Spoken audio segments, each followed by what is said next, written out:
오늘 설교 제목은 죄인을 부르심입니다. 죄인을 부르심. 본문의 말씀 참 은혜로운 말씀입니다. 예수님께서 한 죄인을 불러서 어떻게 인생을 변화시켜 나가시는가에 대한 말씀이 나오고, 그러한 예수님 앞에서 우리는 무엇을 해야 할 것인가에 대한 그런 선명한 말씀이 나오는 것을 보게 됩니다. 오늘 본문의 그 실명은 나오지 않습니다만 본문에 나오는 이 대상은 바로 마태복음을 기록한 마태입니다. 근데 마태라는 이름은 나오지 아니하고 대신에 그의 그 출신이 나오죠. 레위라고 하는 출신이 나오고 그의 직업이 나옵니다. 세일입니다. 그래서 이 마태를 오늘 예수님께서 이게 사랑하셔서 구원하신 이 마태에 대한 설명을 할 때 오늘 본문은 레위라 하는 세리로서 설명을 합니다. 레위라 하는 세리. 굉장히 이중적이죠. 이중적 정체성이죠. 구약에 보면 사실 예수님 당시에도 아직 십자가의 죽음과 부활이 없기 때문에 이제 구약에 속해 있는 거거든요. 근데 이 구약으로 봤을 때 레위 사람들은 하나님 중심으로 살아가야 될 부름받은 사람들입니다. 지금이야 성전이 이렇게 오픈이 되어서 아무나 누구나 아무 때나 어느 때나 그냥 막 들어오지만 다 은혜죠. 그러나 구약 시대에는 성전은 제사장 그 레위 지파 안에서 제사장 계열만 들어갈 수 있고, 성전에 드려지는 모든 제사에 대한 준비도 일반인들은 준비할 수 없습니다. 다 레위인들을 통해 특별히 부름받은 레위인들을 통해서 성전의 모든 제사가 집례가 되었기 때문에 그 레위인들은 거룩한 지파입니다. 그리고 12지파를 대신하여 하나님께 헌신하는 지파로 부름을 받았기 때문에 그들에게는 직업도 직장도 일거리도 주어지지 않았습니다. 너희는 오직 전문적으로 나 여호와 하나님만을 섬기는 일에 몰두해라. 이렇게, 이게 바로 레위 지파입니다. 이 레위가 오늘 보면 어디에 있는가 말씀하고 있는 거 보니까 그 레위라 하는 세리가 세관에 앉아 있었다. 근데 오늘 본문에 나오는 이 레위는 성전에서 봉사하는 직무를 감당하고 있는 것이 아니라 세리가 되어서 세관에 앉아 있습니다. 이 당시에 세리라고 하는 이 직업은 굉장히 천박하게 여겨지는 직업이었습니다. 세리라고 하는 세금을 얻는 거죠. 나쁜 것은 아니지만 로마로부터 정해진 세수를 다 확충해야 되고, 별도로 정해지지 않은 자신들의 월급을 위해서 추가적으로 더 걷어서 돈을 많이 걷어서 로마에다 충분히 보내고 남은 것으로 착복을 하는 그런 삶을 사는 사람들이 세리였습니다. 결국 이스라엘의 것들을 걷어서 로마로 갖다 준다는 것 자체가 이스라엘을 배반했다는 것이고 이스라엘을 버렸다는 얘기입니다. 그러므로 이스라엘 사람들에게 봤을 때 세리는 매국노일 뿐만 아니라 불신자입니다. 하나님이 선택하신 이스라엘을 버린 죄인의 대명사죠. 죄인의 대명사. 그리고 돈을 많이 실제로 많은 착복을 하는 그런 직종에 있는 사람이 바로 이 세리였는데, 오늘 레위라 하는 이 사람이 마태죠. 마태의 신분은 레위인데 그의 직업은 세리였고, 그가 앉아 있었던 곳은 성전 어느 뜰이 아니라 세관에 앉아 있었다는 말씀을 합니다. 양극단입니다. 이게 어떻게 이렇게 조화가 될까? 레위와 세리는 양극단입니다. 그 사람들은 세리를 죄인이라고 불렀거든요. 이스라엘이 공동체를 이루고 살기 때문에 공동체 안에서 하나님을 완전히 떠난 사람, 그리고 율법을 완전히 대놓고 어기는 사람들을 죄인이라고 지명을 합니다. 그 죄인이라고 지목받는 사람이 이 세리인데, 이 성전에서 봉사를 해야만 했던 이 레위가 지금 세리가 되어서 세관에 앉아 있습니다. 물론 지금 본문은 그 구약이 아니기 때문에 물론 신약입니다만, 그럼에도 불구하고 아직 성전의 제사는 그대로 진행 중에 있었고요. 그리고 레위들에게는 레위 정신이 있었습니다.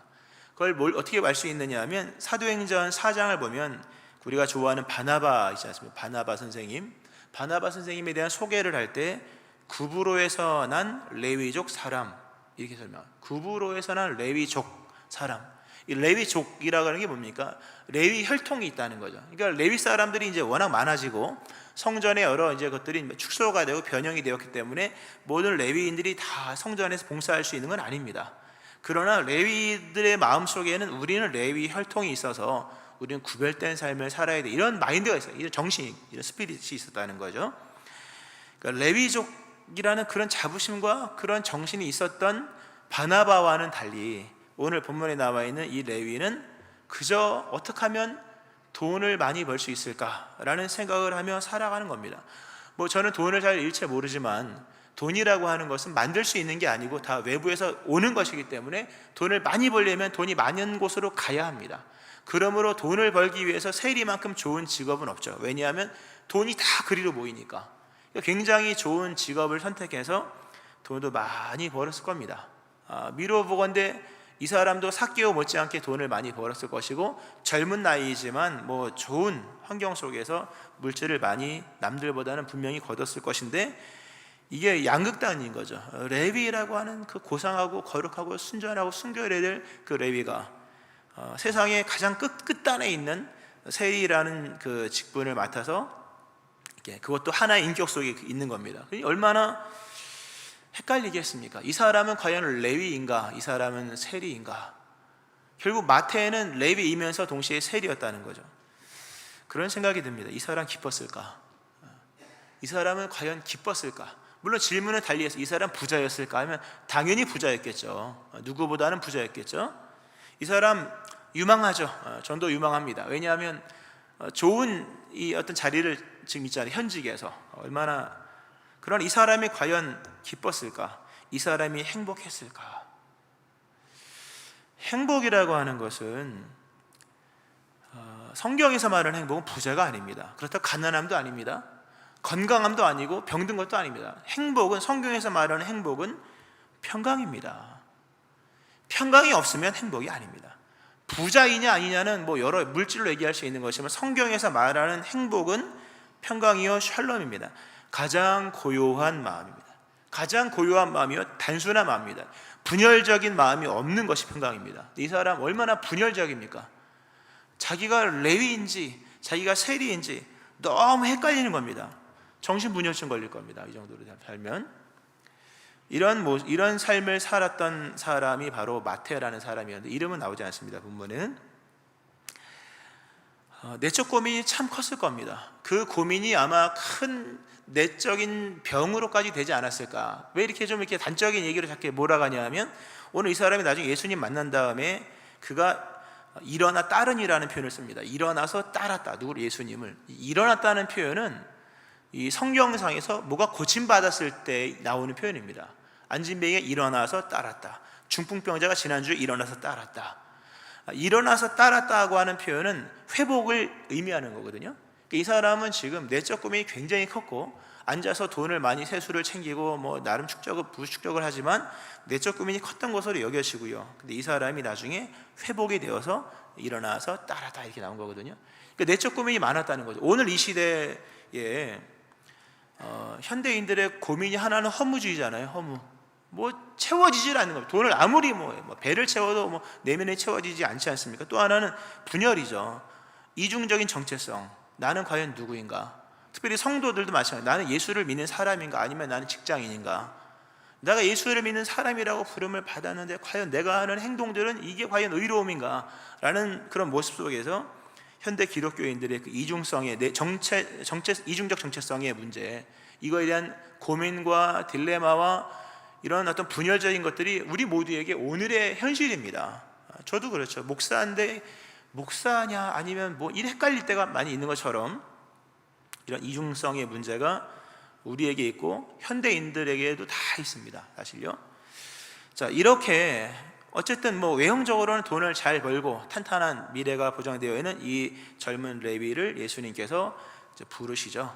이 사람에게 은혜를 베푸십니다. 오늘 결국 이 사람을 건져서 이 사람으로 하여금 제자가 되게 하여서 뭐 나중에 끝에 말씀드리겠습니다만 마태복음을 기록하는 인물이 되게 하십니다. 얼마나 감사합니까? 그죠? 예수님께서 이 사람에게 베푸신 은혜가 있습니다. 어떤 은혜였을까?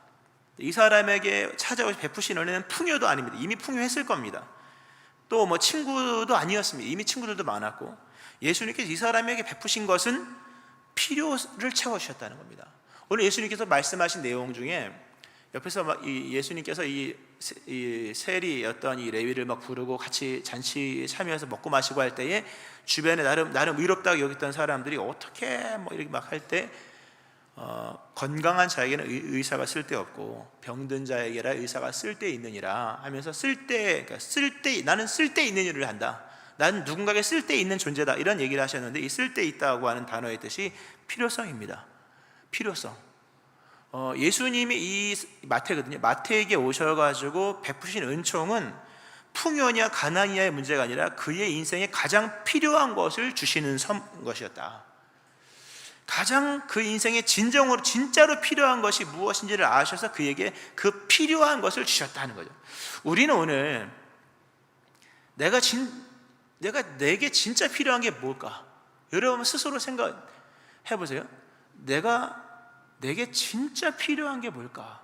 진짜 필요한 거, 욕심에 의해서 갖고 싶은 거 말고요, 세상의 풍조에 의해서 확장시켜 나가야 될 것들 말고요, 정말로 나의 인생의 이 허물을 극복하고 이 분열을 뛰어넘어 극복하고 정말로 인생을 평강으로 살 수 있도록 내게 정말 필요한 것은 무엇일까?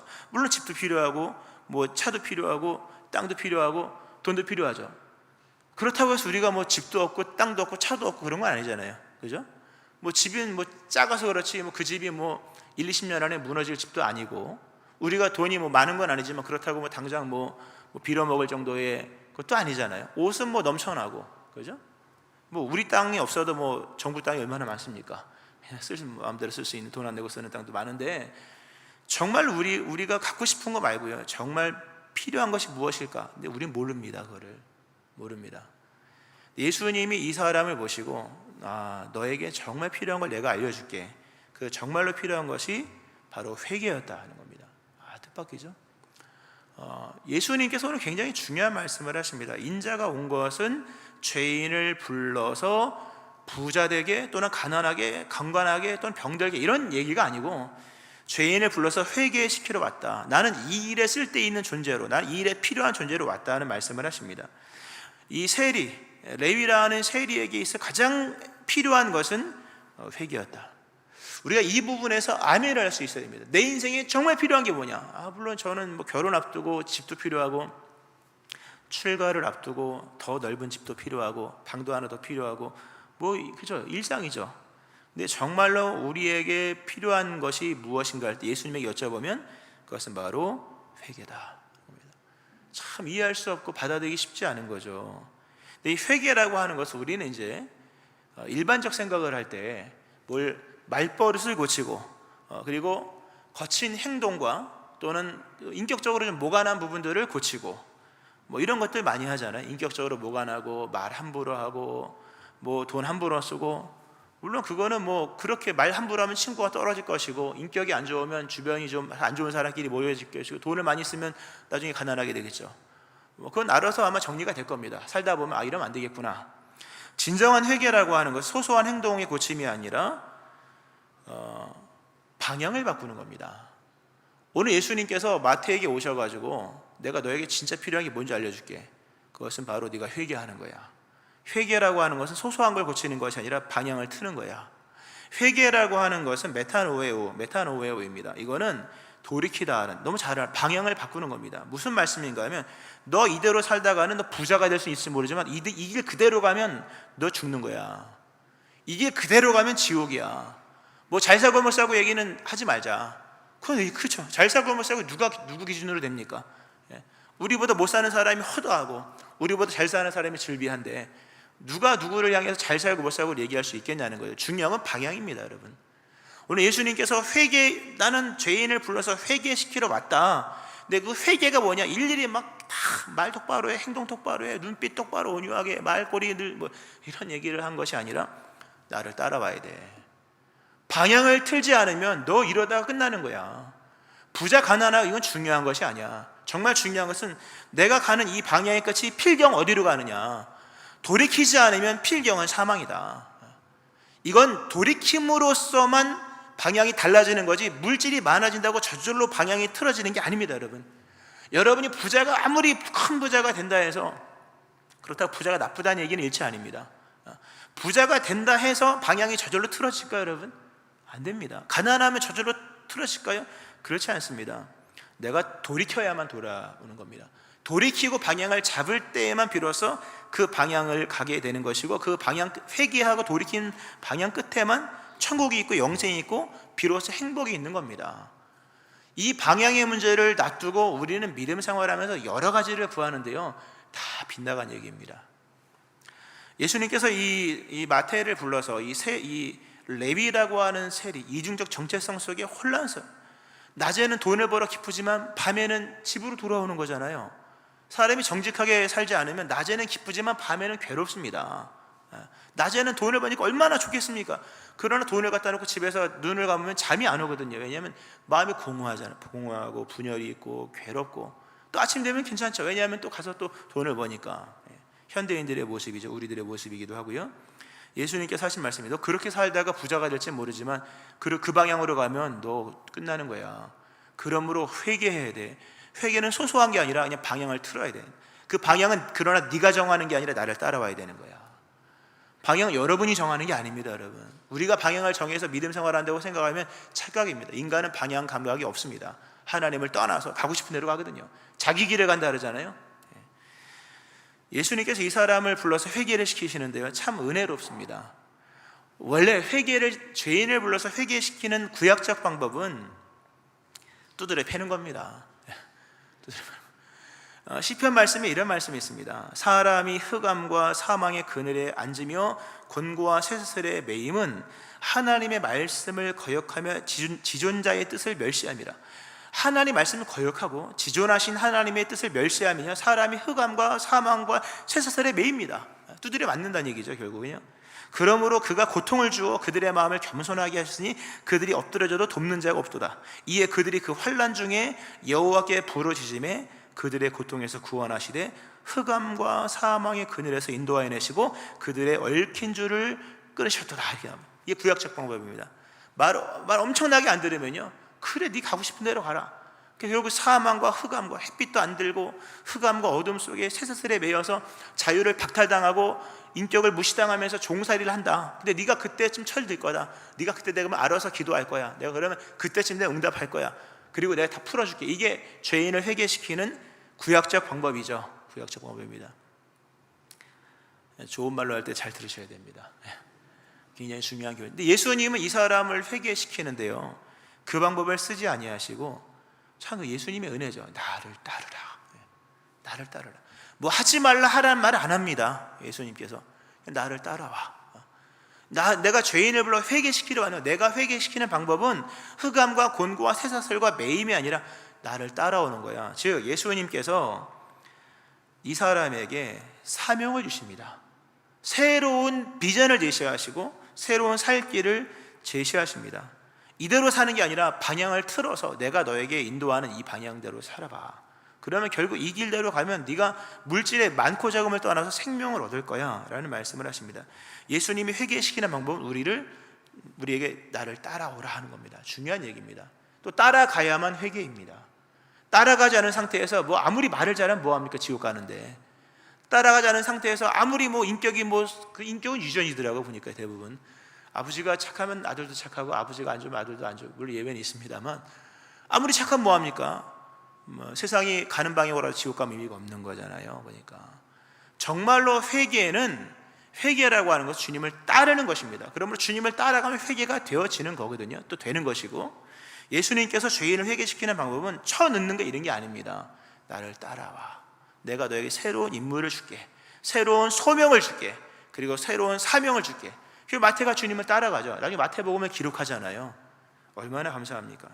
오늘 예수님께서 여러분을 회개시키기 위하여 여러분을 부르십니다. 부르심의 한 소망입니다. 이거는 회개를 의미하는 내용이기도 합니다. 모두가 예수님의 이 자비와 은혜로운 사랑의 수송에 응답을 하시는 역사에 있기를 바랍니다. 꼭 뭐 매를 맞아야 되겠습니까? 무지한 말이나 노새처럼 매를 맞고, 이거 어리석은 거거든요. 자, 이 레위가요, 이 내적 고민이 얼마나 컸던지 예수님께서 나를 따르라 했을 때 당장에 응답을 합니다. 참 감사합니다. 그리고 지난 시간에 봐요. 믿음은 하루를 사는 게 아니라 오늘을 사는 것이다. 언제 기도할 겁니까? 언젠간 할 겁니다. 그건 아닙니다. 오늘 기도할 겁니다. 오늘 회개할 겁니다. 그리고 오늘 합니다. 이렇게 돼야 되는데, 이 세리가 예수님의 부름을 받고 당장 예수님을 따라갑니다. 참 멋있는 장면입니다. 모든 것을 버려두고 예수를 따르니라. 모든 것을 버리고 예수님을 따랐다. 회개가 무언가에 대한 말씀이 참 나옵니다. 회개는 예수님을 따르는 것이요, 예수님을 따르는 것은 동시에 모든 것을 버리는 겁니다. 모든 것을 버리고 예수님을 따른다. 물론 이거를 너무 우리가 극단적인 적용을 하면 안 되죠. 모든 걸 다 버릴 수는 없잖아요. 그러나 모든 것을 버렸던 이 마태의 모습을 보면서 우리 안에도 마태가 발견한 가치를 발견해야만 한다는 겁니다. 발견하게 하신다는 내용이 당연히 들어있는 것이고요. 성경을 보면요, 예수님의 부름을 받은 사람들은 다 하나같이 모든 걸 버리더라고요. 베드로도 예수님을 부름을 받고 버리고 하잖아요. 물고기 이만큼 잡아서 물고기와 그물과 배를 버리고 예수님을 따르죠. 오늘 본문도 이 마태가 모든 것을 버렸대요. 아마 마태가 버린 것들은 쓸만할 것입니다. 아마 보면 가난한 사람이 버리는 거 쓸 게 없어요. 근데 부자가 버리는 것들은 쓸만한 게 좀 있더라고요. 보니까 마태가 버린 것들은 아마 꽤나 쓸만한 것들일 겁니다. 물론 상징적 의미이겠죠. 그러나 실제로 버린 것들도 꽤나 많았을 것인데, 중요한 거는 이 버림이라는 것이 따르기 위한 조건이라기보다는 따름의 결과다. 따름의 결과다. 버렸기 때문에 따를 수 있는 것이냐, 아니면 따르기 위해서 버린 것이냐. 물론 뒤섞인 거겠죠. 그러나 따르기 위해서 버렸다기보다는, 따르기 위해서 버렸기 때문보다는 이게 따름으로 인하여서 버려진 것들이다, 이런 생각이 듭니다. 왜냐하면 그런 한번 질문을 베드로도 그렇고 마태도 다 버리고 왔습니다. 이들이 버릴 때 아까워했을까요, 여러분? 이게 중요한 질문입니다. 모든 것을 버려두고 예수를 따르니라. 그걸 버릴 때 아까워서 이걸 어떻게 버려 내가. 그러나 따르라고 하니까 그냥 눈물을 머금고 버리고 뒤돌아보고 또 뒤돌아보고 누가 가져가나 놔둬야 되는데 이랬을까요, 여러분? 중요한 모든 것을 버려두고 예수를 따르니라 할 때 그 버리는 행동들은 아쉬움이 없는 겁니다. 오늘 마태는 잔치를 버립니다. 모든 걸 버려두고 잔치를 베풀었다는 얘기는 뭡니까? 즐거웠다는 거예요. 예수를 믿으면서 행실을 고치고 예수를 믿으면서 무언가를 끊고 버리고 하는 것이 아직도 아까워서 벌벌 떤다면 그거는 회개가 아닙니다, 여러분. 회개는 가치를 발견하는 겁니다. 나를 따르라. 무서워서 버리는 것이 아니라 새로운 가치를 발견하고 부르심, 소명과 사명을 받았기 때문에 그게 너무나도 귀해서 그거를 따르고 그것을 취하기 위해 뒤에 있는 것을 버리는 겁니다. 그 버리는 것은 아깝지가 않은 거예요. 아깝지가 않은 겁니다. 만약 아까워 자꾸 뒤로 돌아온다면 그게 믿음으로 간주가 될까? 롯의 처를 이끄는 천사가 막 이끌어 가는데요, 끝내 아쉬워서 뒤를 돌아보다 소금 기둥이 됐다면 그거 불신이잖아요. 예수를 믿고 회개를 해서 방향을 돌이키고 버린다 할 때 버리는 것은 아깝지가 않은 겁니다. 아깝지 않게 버리기를 축원합니다. 아깝지가 않아야 되는 거죠. 더욱이 오늘 마태가 버렸고 또 앞부분에 베드로도 버렸는데요, 그들이 버린 것들은 나쁜 것들이 아니었다는 것이 중요한 얘기입니다. 쓰레기를 버리는 것은 쉬워요. 쓰레기니까 갖다 버리잖아요. 그냥 얼른 갖다 버리죠. 그러나 베드로가 버린 것이 나쁜 것이었냐? 아닙니다. 오늘 마태가 버린 것이 나쁜 것이었냐? 나쁜 것이라고 말할 수 없는 것들이 있을 겁니다, 분명히. 그럼에도 버렸던 것은 나쁘기 때문에 버린 것이 아니라 보다 귀한 부르심의 가치와 소망을 알기 때문에 버린 겁니다. 이게 중요한 얘기입니다. 우리가 회개한다 할 때요, 못된 것을 고치는 것만이 아니라 좋은 것도 내려놓는 것도 회개인 것입니다. 예수님이 회개시키는 회개의 모습 속에는 나쁜 거 버려, 이런 내용만이 아니라 좋은 건데도 버리는 겁니다. 괜찮은 건데도 버리는 이유는 우리에게 부여된 새로운 인생의 기회와 그리스도 예수의 존귀함을 알기 때문에 버리는 겁니다. 그러므로 나쁜 것을 버리는 게 아니라 좋은 것임에도 버리는 겁니다. 그러나 그리스도 예수께서 워낙 존귀하시기 때문에 내게 있는 귀한 것을 버리는 것이 조금도 아깝지가 않은 것이요, 결국 그러므로 여러분 이게 좀 어려울 수 있겠습니다. 결국 회개는 선택에 대한 변화입니다. 뭘 고치고 말고의 문제가 아닙니다. 선택에 대한 변화다. 예전엔 그렇게 선택이 복잡했는데 이제는 간단하거든요. 예수님이 존귀하시잖아요. 그런 얘기가 있더라. 유대인들은 그 비판력이 대단하대요. 유대인들은 그 민족의 특징. 왜냐하면 유일한 걸 하나를 알기 때문에, 하나를 가지고 살기 때문에 나머지 다 비판이 된다는 얘기를 하더라고요. 일리가 100%더라고요. 그리스도 예수께서 우리를 회개시킬 때 막 고생, 생고생, 아픔 이런 것이 아니라 정말 나를 따라 방향을 틀어 내가 너에게 주는 희망을 가지고 살아. 그리고 기회를 붙잡아야 돼. 새롭게 주어진 그런 것들을 보면서 결국 이전에 선택에서 결정장애처럼 혼란스러워했던 그런 것들을 이제는 쉽게 선택하는 겁니다. 버리지 못한 것들을 쉽게 버리는 거죠. 결국 회개는 뭘 고치고 말고의 문제 당연히 포함되겠지만 선택에 대한 변화다. 나쁜 것을 버리는 것만이 아니라 좋은 것도 버릴 수 있는 선택이다. 그리고 굉장히 중요한 것은요, 나를 따르라 그러잖아요. 이게 너무 중요한 얘기가요. 이게 중요한 주제죠. 원래 중요한 주제인데 나를 따르라고 하시는 이 말씀 보면 예수님은 움직이시는 분입니다. 신앙은 예수님처럼 사는 게 아닙니다, 여러분. 예수님 신용내는 게 아닙니다. 우리가 예수님처럼 살아가기 원하네. 물론 의미적으로 다 통하는 말씀이지만 예수님을 대상화시켜서 고정시켜놓은 우상처럼 이렇게 세워놓고 막 박아놓고 그것처럼 예수님이 웃으니까 우리도 웃어야지, 저분이 이렇게 하니까 우리도, 이런 게 아닙니다. 신앙 예수님처럼 사는 게 아니라 예수님과 함께 동행하는 겁니다. 예수님과 함께 움직이는 겁니다. 그러므로 모든 매 순간에 좋고 나쁨의 문제가 아니라 수많은 선택의 상황이 온다는 거예요, 여러분. 예수님이 오른쪽으로 가신 나는 왼쪽으로 가고 싶거든요. 이게 뭐 예수님처럼이 아니라 예수님과 동행이잖아요. 그 마태가 기록한 마태복음에서의 복음은 뭐냐? 임마누엘이잖아요. 신앙이 뭐 임마누엘. 맨 마지막에도 임마누엘, 내가 세상 끝나게 항상 함께 있으리라. 주님과 동행입니다. 그러므로 동행한다고 하는, 누군가 같이 간다는 것은 끊임없는 선택의 연속이기 때문에 결국 선택은 회개는 방향이고 선택인 겁니다. 잘 믿고 깨닫기를 축원합니다. 예수님처럼 신용내는 게 아닙니다, 여러분. 착하게 사는 그런 얘기 아니라 방향을 가지고 예수님과 더불어서 무수한 선택을 하되 나쁜 것을 버리는 것뿐만 아니라 좋은 것조차도 버리되 아깝지 않게 버리는 겁니다. 물론 예수님이 다 버려 이러진 않으세요. 그러나 선택은 할 때가 있을 거야, 이렇게 말씀을 하시는 거죠. 이 마태는요 너무 기뻤습니다. 고민을 다 저버리고 기쁨의 회개를 합니다. 아깝게 여기지 않냐고 즐거움으로, 그리고 예수님을 따라가는 즐거움이 충만합니다. 이것도 중요한 게요, 예수님을 따라가서 무언가를 이루었기 때문에 잔치한 것이 아니라 예수님을 따라가는 즐거움 자체가, 따라가는 것 자체가 즐거움이었다. 믿음의 즐거움은 뭘 이루는 것에 있는 게 아닙니다. 따라가는 것 자체가 즐거움인 겁니다.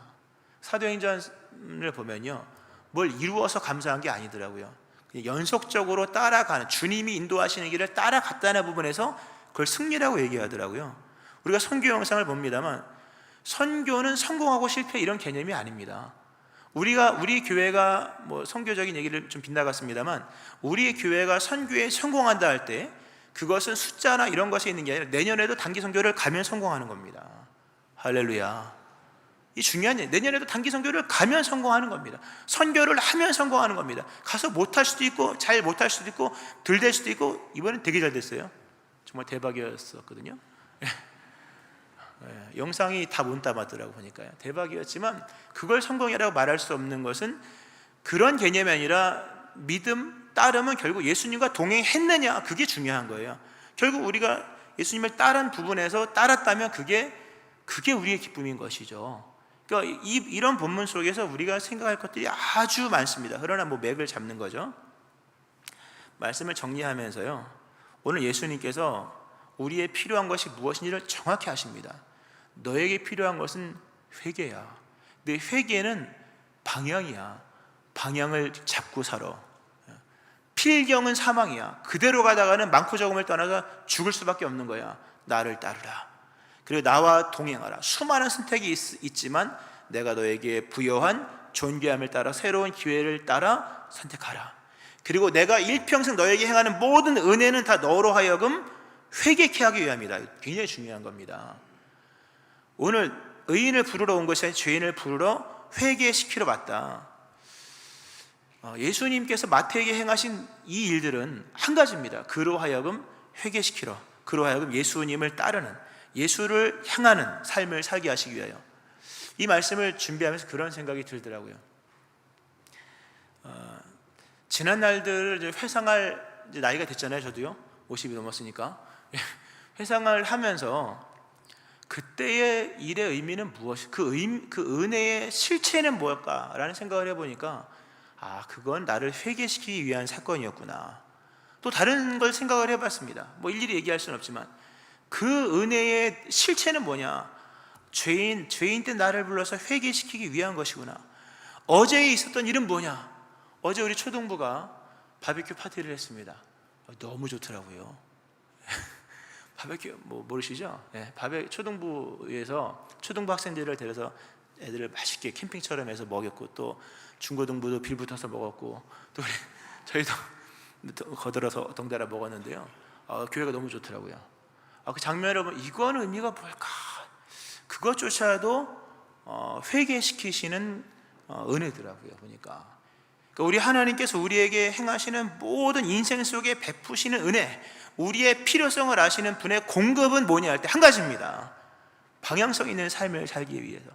죄인을 불러 그 모든 일들은 다 우리로 하여금 회개시키기 위한 은혜라는 겁니다. 회개함으로 응답하는 자 되어지기를 축원합니다. 방향을 틀어서, 소소한 행동들의 씨름도 중요하지만 인생의 방향을 주님께 틀어서 이제는 예수님을 따라 신용내는 것이 아니라 동행하는 삶을 살면서 예수님이 원하시는 선택을 즐거이 하면서 그 믿음의 길을 가는 것이죠. 오늘도 예수님은 죄인을 정죄하지 아니하시고 부르십니다. 회개시키려고 부르시는 것입니다. 그 부르심에 응하여서 오늘 의로운 길을 가고 향방 있는 믿음의 행로를 따라감으로 필경이 생명이요 영광이 되어지는 여러분 되어지기를 주의 이름으로 축원합니다. 아멘. 기도하시겠습니다.